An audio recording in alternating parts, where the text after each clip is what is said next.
Hey folks, welcome to a recap video for chapter 7. Today we're going to talk about thesis statements. So like last time, if you ever need to take notes on a video as we go through it, you are more than welcome to. Remember that the video recaps are not a substitute for the reading itself. You should still go back and read through the chapter. This is just a really good way to kind of get some idea on important takeaways from each of the chapters. So chapter 7 talked about thesis statements, and we opened with determining what kind of thesis you need. So while a topic sentence summarizes a paragraph, the thesis statement represents an entire essay. It tells the reader the point you want to make in your essay, and the essay itself supports that point. And this is going to appear at the end of your introduction, where you explain the context of your essay toward a main argument or idea. If you need any help in crafting your intro paragraph or any other aspect of your essays, please feel free to reach out. I can send you some beginner materials on how to craft like a basic 5-paragraph essay. So if you remember from maybe high school, you might have learned that the intro paragraph starts off very broad and then it narrows to the thesis. The thesis is essentially what the rest of the essay is going to set out to prove. It is central to the essay's effectiveness, and it answers the question, what's the point? Like I said, it gives direction to the rest of the essay. So whatever topics you bring up in the thesis statement are the same topics I want to see fleshed out in body paragraphs 1, 2, 3, 4, so on and so forth. In an analytical essay, our thesis is going to break down and evaluate an issue or idea. In an expository essay, it's going to explain a topic.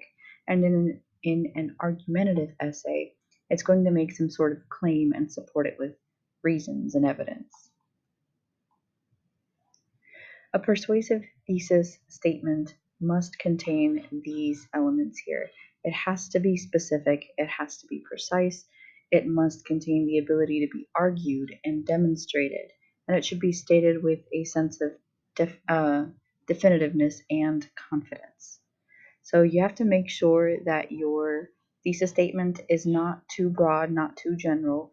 Our intro paragraph starts broad, our hook starts broad, and then we narrow into the topic that we're discussing, and then we narrow it even further to our thesis statement. Our thesis statement must be precise enough to allow for a coherent argument to take place while still remaining focused on the topic. So, for example, if we are discussing the lack of healthcare coverage in our intro paragraph, our thesis is going to be a lot more specific and precise in saying, well, you know what?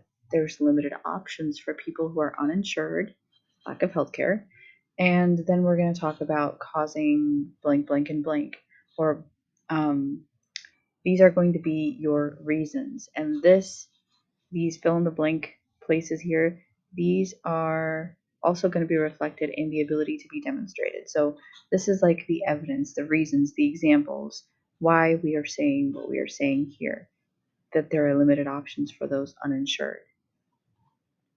Same thing with the ability to be argued.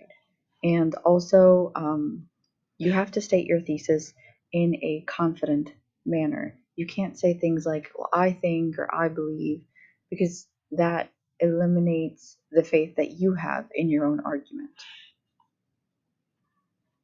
A less developed thesis is going to have one or more of these characteristics.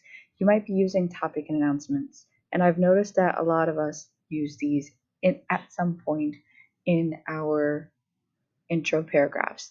I want you guys to step away from topic announcements altogether. You do not want to declare, this essay is going to talk about this and this and this. You shouldn't be telling me what the essay is going to be talking about, because I should be able to see it being discussed in the essay. I don't need to be told if you're doing it. You know what I mean? Moral statements. When you use a moral statement that no one can go against, it's not a good enough thesis statement, because it would be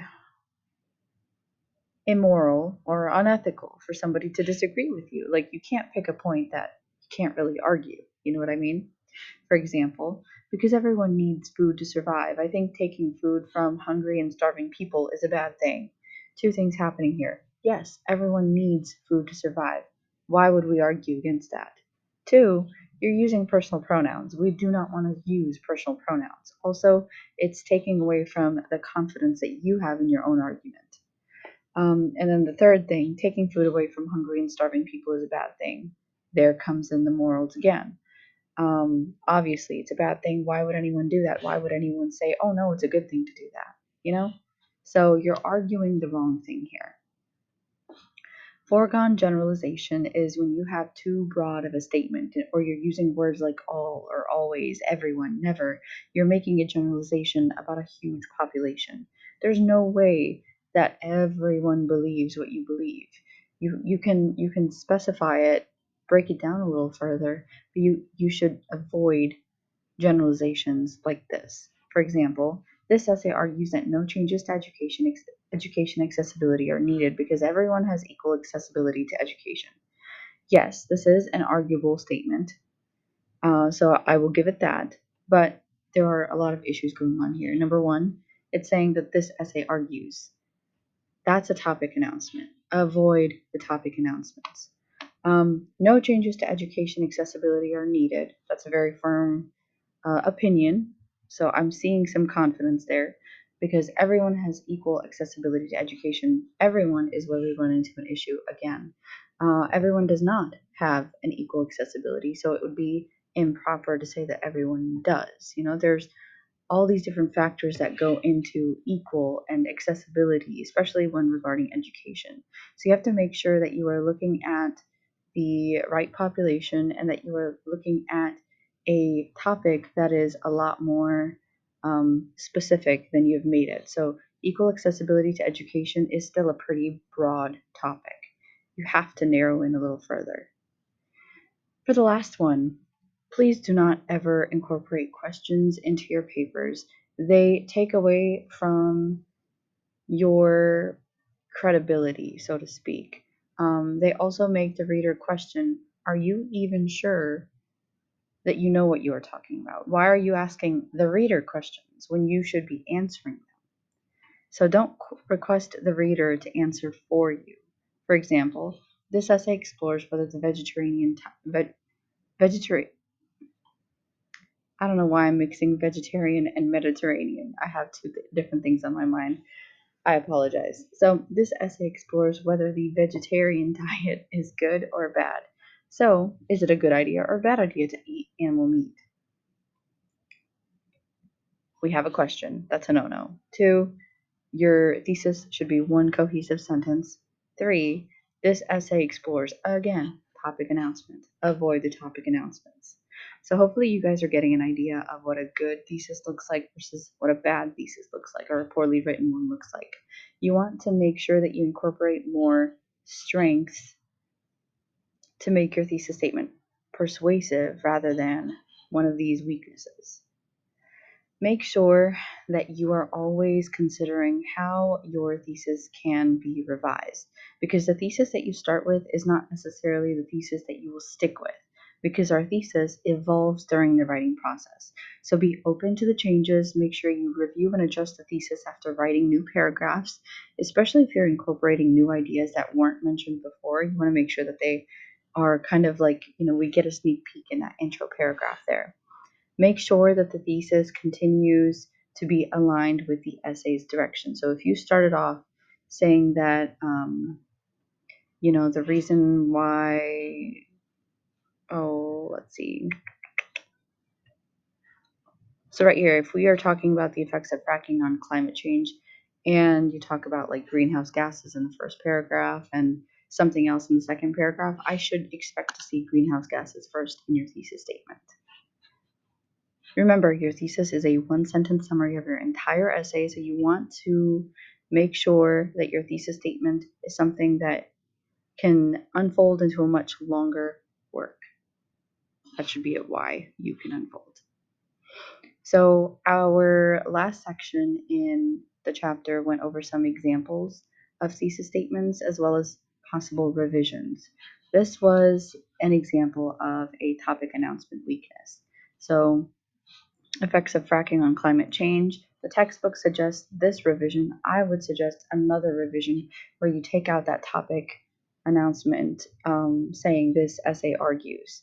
So we have expanded that fracking, the effects of fracking on climate change, because we're talking about destroying natural habitats, causing earthquakes, increasing methane, blah, blah, blah.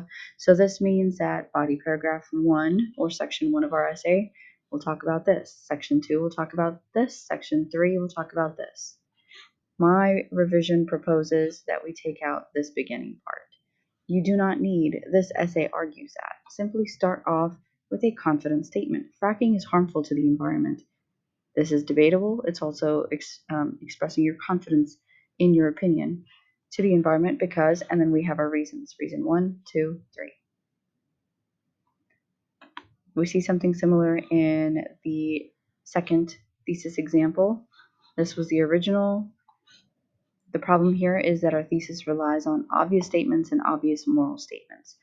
In our revision, we're going to tweak it to say, instead of ignoring barriers to easily accessible, low-cost food options, the local government could reassess tax funds and allocate some of its budgeting to supporting food pantries, increasing access to food assistance programs, and it could increase efforts to improve employment options for the unemployed.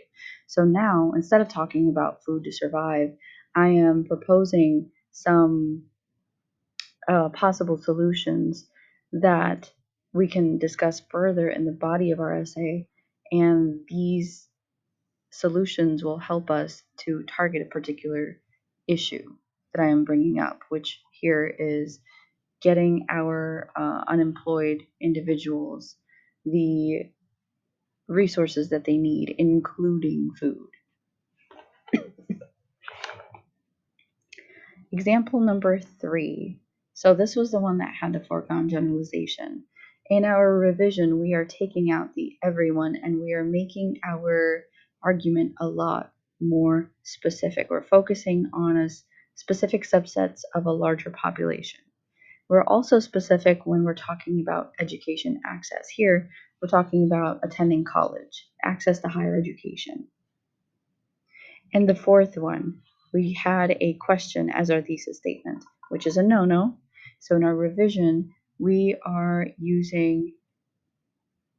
posing a claim as an answer to a question. So if at any point you're tempted to ask a question in your essay, write it on a separate sheet of paper and then answer the question. That answer is what you want to include in your essay. Notice that this revision is also much more specific and focused, takes a clear position on the topic of animal consumption, and it also narrows the scope of the argument by focusing on the ethical issues surrounding the debate. So when you review your thesis, make sure that it's specific, it avoids general or vague language, make sure it's a statement, not a question, make sure it's focused, and it doesn't try to take on too much at the same time. Make sure you're confident, make sure you avoid uncertain language and first and second person pronouns. No you, no I, no me, no my, no we. Make sure that your claim is arguable, not a statement of fact. And mention some reasons, the blurbs or the examples that you're going to include in the thesis statement in your claim, which will then become the focus of your body paragraphs. If you have any questions on your thesis, or if you have a working thesis that you would like for me to glance over, feel free to reach out. Otherwise, you're ready to move forward.